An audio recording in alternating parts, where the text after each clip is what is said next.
Olá, mais um encontro hoje de ciência e o assunto abordado vai ser astronomia e sociedade. Vamos lembrar algumas coisas e conhecer outras. Vamos lembrar que a primeira vez longe de casa, primeira vez que o homem saiu para o espaço, isso aconteceu no dia 16 de julho de 1969, mais precisamente 10 horas e 32 minutos, no horário de Brasília. Um foguete decolou nos Estados Unidos, levando 3 tripulantes em direção à Lua. Essa foi uma grande das maiores conquistas científicas do século XX. Quando falamos de universo e dos astros, não podemos nos deter somente a aspecto científico, como sua estrutura e composição. O fascínio pelos astros é naturalmente humano, né? E pode ser evidenciado na cultura de diversos povos, em suas manifestações artísticas, crenças, costumes e mitologia. Além da admiração, e os astros influenciaram e ainda influencia a sociedade humana, fornecendo bases para o conhecimento das estações do ano, a determinação da época do plantio e outros. Este aspecto que a gente vai ver agora há pouco. Vamos estudar, conhecer um pouquinho de detalhes sobre isso. Vamos ver essa marcação do tempo, o movimento aparente do Sol no céu ao longo de um ano. É um reflexo do momento de translação da Terra. Por conta desse período, dessa periodicidade, diversos povos aprenderam a fazer previsões desse movimento e a se relacioná-las com a duração do ano e suas estações. Em diversas regiões do mundo, existem monumentos que foram construídos há milhares de anos relacionados à marcação do tempo, que são evidências de conhecimento astronômico de civilizações bem antigas. Um deles é o Neogrange, construído em 3200 a.C., na Irlanda.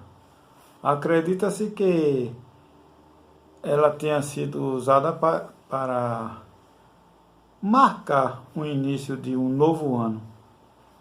A construção desse monumento foi feita de forma que no solstício do inverno, isto é, no dia em que se inicia o inverno, o Sol ilumina um corredor ou uma câmara central, semelhante a essa imagem que vocês estão vendo aí. Okay? E essa outra imagem é só para mostrar o monumento pré-histórico, né? Você vira na primeira imagem o corredor, né, de Neogrange sendo dominado no solstício do inverno. E esse aí é o movimento. As constelações também indicam o início das estações do ano para diferentes povos. Os gregos antigos, por exemplo, utilizavam a posição da constelação de Orion, essa imagem que vocês estão vendo no céu, para saber o início do inverno e do verão. Ao observar o Orion nascer no céu durante o amanhecer, concluíram que o verão já havia chegado. Em contrapartida, quando observavam Orião nascer no início da noite, concluía que o inverno já havia chegado. O conhecimento do ciclo das fases da Lua influenciou a criação do calendário de diversos povos na antiguidade, como os babilônicos. O calendário babilônico dividia o ano em 12 meses lunares, de 29 ou 30 dias cada mês. O ano somava 354 dias. Assim, para que as estações do ano não ficassem devasadas em relação à passagem do tempo, os babilônicos adicionaram um 13º mês a cada ano.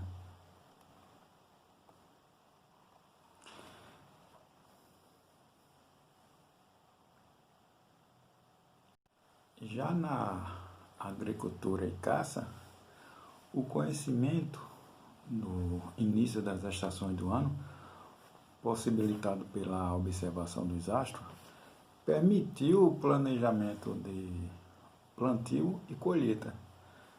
Na antiguidade, os egípcios, por exemplo, realizavam o cultivo às margens do rio Nilo em função das cheias anuais do rio. Ele sabia que as cheias se iniciavam quando a estrela Cepede, conhecida atualmente como Sirius, aparecia antes do amanhecer. É o que vocês observam nessa imagem aí. Antes do amanhecer, vocês podem observar aí, a estrela era o que ele já conseguiria ver e aí iniciava, sabia, planejava o plantio e sua colheita.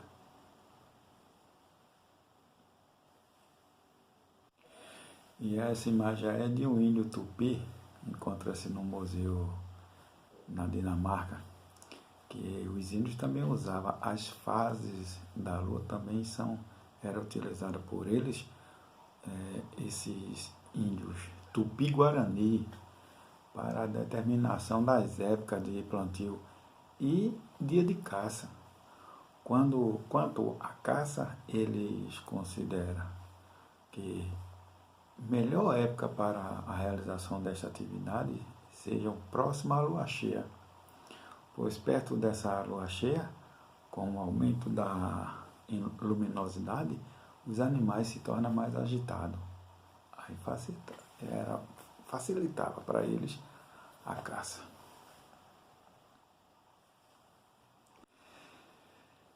E as orientações espaciais, né?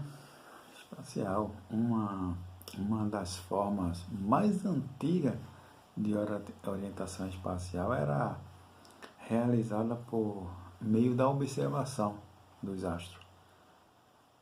A navegação marítima, por exemplo, baseou-se por muito tempo na posição dos astros no céu, que podia ser interpretada como um auxílio de um astrolábio. Atualmente, essas informações ainda podem ser utilizadas. O primeiro astrolábio foi construído pelo grego em cerca de 150 anos antes de Cristo e permitia a determinação da altura dos astros.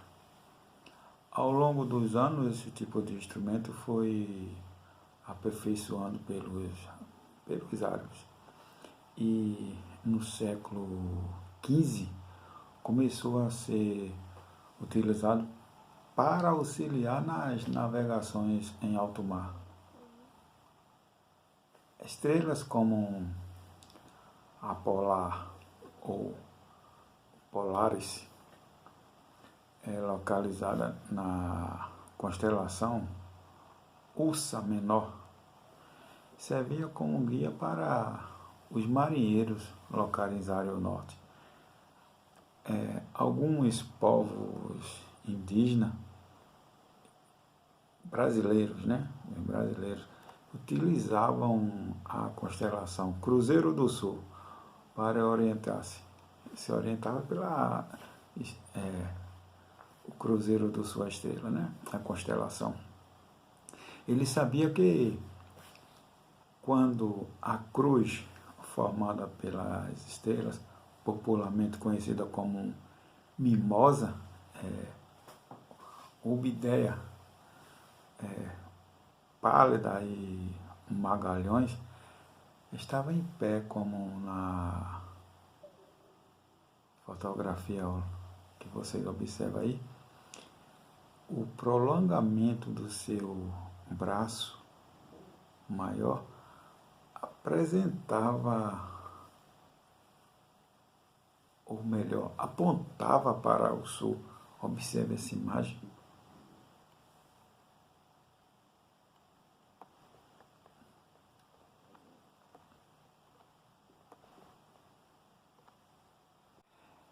E tem os mitos e a lenda, né? Nada pode faltar essa parte, né? Os astros também tinham influência na cultura dos povos e muitos deles criaram mitos sobre o Sol, a Lua, as constelações e os eclipses e outras coisas inventadas, criadas. Os antigos egípcios, por exemplo, explicavam a ocorrência dos eclipses por meio do mito Apep, serpente da lua. De acordo com esse mito, Apep seria uma serpente vista como um monstro, cujo observário natural era o deus do sol, Ram. A serpente perseguia Ram pelo seu objetivo de devorá-lo. Eles lutavam enquanto Ram arrastou o sol pelo céu, iluminando diversas regiões do mundo. De vez em quando, Apep conseguia vencer a trajetória percorrida pelos deuses e originar uma eclipse solar.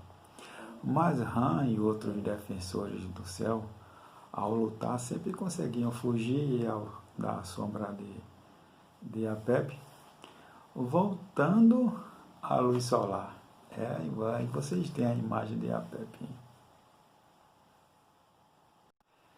E ainda explorando o universo, a gente viu que, de maneira geral, a astronomia estuda a formação e a construção do universo, enquanto a astrobiologia envolve a busca de condições de vida no universo. Além disso, tanto a astronomia quanto a astrobiologia possui como um de seus objetivos de fornecer informações suficientes para promover futuras viagens espaciais tripuladas. Há planos para que essas voltem a ser realizadas. A zona habitável que a astrobiologia procura, a gente vimos que antes de explorarmos o universo à procura de fontes de energia, é preciso olhar atentamente para onde vivemos. As condições presentes na Terra a tornar um planeta habitável, ou seja, capaz de possibilitar a existência de vida como aqui conhecemos. Uma dessas condições se relaciona no fato de a Terra orbitar uma estrela estável, ou seja, que irá viver por bilhões de anos para o desenvolvimento da vida como conhecemos na Terra. Foi preciso bilhões de anos para que isso acontecesse. Outra condição está relacionada à presença de água no estado líquido. Sem água no estado líquido, a vida como conhecemos não existe. E isso só é possível na Terra, pois ela é um planeta rochoso que que orbita no Sol a uma distância na qual a energia recebida na forma de luz e calor permite a existência de temperatura entre 0 a 100 graus Celsius. Em condições normais de precisão em que a água é líquida. Além disso, a presença da atmosfera na Terra possibilita a ocorrência de efeito estufa, o que ajuda a estabilizar a temperatura do planeta em valores adequados para a vida. Segundo os cientistas, estas são as condições mais importantes para que ocorra a existência de vida em qualquer lugar do universo. Estas condições são utilizadas como parâmetros para definir uma zona habitável, ou seja, uma região em um sistema planetário que obtenha uma estrela estável, um planeta rochoso com água líquida, uma atmosfera que facilita e permite a existência de água no estado líquido. E essa imagem mostra isso aí, ó. A vida como conhecemos, né? Depende da existência de água líquida. Sem ela, nada podemos. Diversos estudos estimam que as condições que permitem a existência de vida como as que conhecemos podem estar presentes dentro do chamado zona habitável. A zona habitável pode ter variações relacionadas ao tamanho da estrela e do planeta e a distância em que este planeta se encontra da estrela, ou seja, o raio de sua órbita. Essa imagem mostra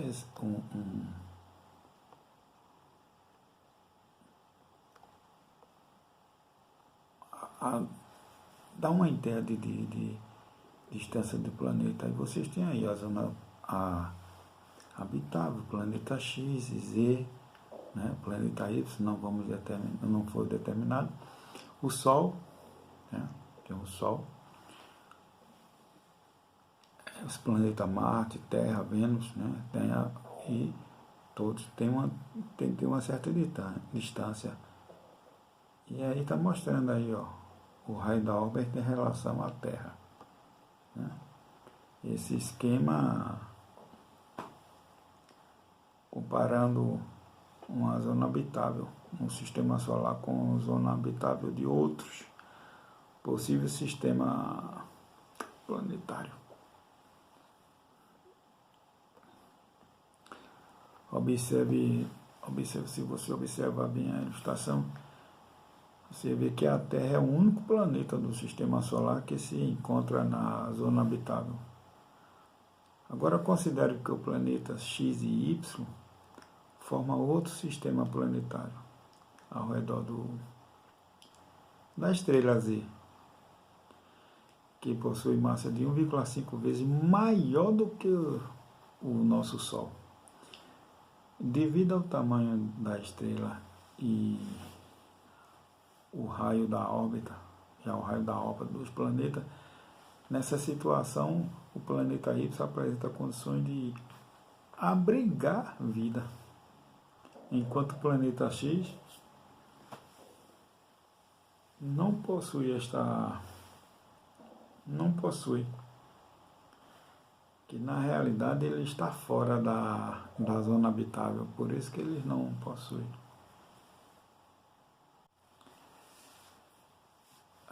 As luas habitáveis, se o principal critério para classificar um astro como tendo condições para abrigar a vida é apresentar água no estado líquido, então algumas luas do nosso planeta solar podem apresentar essa condição, mesmo estando fora da zona habitável. Por isso, assim, esses astros têm sido explorados por pesquisadores nas últimas décadas. Até o momento, o satélite natural Europa, uma lua de Júpiter, apresenta-se como condições mais plausível a isso, pois nela foi encontrado água congelada abaixo da camada de gelo. Pode haver água líquida, né? De acordo com os dados da sonda Galileu da NASA, a camada de gelo manteria a água líquida abaixo, mesmo que a órbita de Júpiter chegue pouca luz solar, como ocorre aqui no Oceano Ártico, em que a água líquida abaixo da camada de gelo você encontra. As condições de frio extremo nesse satélite têm direcionado os cientistas a pesquisarem por seres vivos na Terra que vivem em locais de condições semelhantes. Bactérias foram encontradas sobrevivendo no interior dessas camadas de gelo, na Groenlândia e na Antártida, a cerca de 3.000 metros de profundidade. Então, observa, essa profundidade toda e ainda encontraram bactérias. Nesses locais a temperatura são muito baixas, bem abaixo de 0 graus Celsius. A luz está ausente, a pressão é muito alta, a concentração de gás oxigênio é baixa e existe pouca disponibilidade de água líquida. Esses dados apoiam a possibilidade de existência de vida na luz Europa. Este satélite é denominado Lua Gelada, e assim como outros satélites naturais que orbitam planetas gasosos em nosso sistema solar, tem superfície coberta por gelo. No entanto, nem todas as luas geladas possuem a mesma potencialidade para a existência de vida como conhecemos. Por exemplo,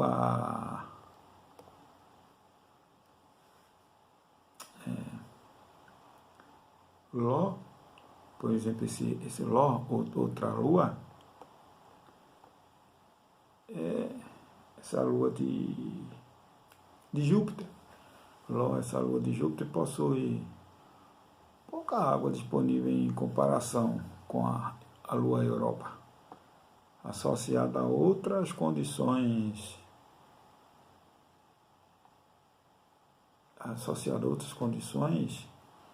Existe pouca possibilidade de existência de vida em Ló. Gelo em Marte, né? Apesar de não estar em uma zona habitável, Marte é outro planeta do Sistema Solar em que foi encontrado água congelada. Segundo o estudo, Marte teve água líquida há milhões de anos e por isso acredita que teve condições de abrigar vida. Não se sabe ao certo que tipo de evento aconteceram para que Marte virasse um grande deserto vermelho, com água congelada em seus polos. Diversas sondas foram enviadas para estudar o planeta, para o qual também há planos de envio de missões tripuladas por volta de 2030. Quer dizer, existe esse planejamento em 2030, né? Aqui um pouco há 10 anos, ser enviado uma tripulação para estudar Marte e fazer pesquisa. Bom, por hoje a gente dá uma pausa por aqui, certo? Mais um encontro rico em informações, ok? E vamos aguardar um próximo encontro de ciência, que esses sejam também mais interessantes, ok?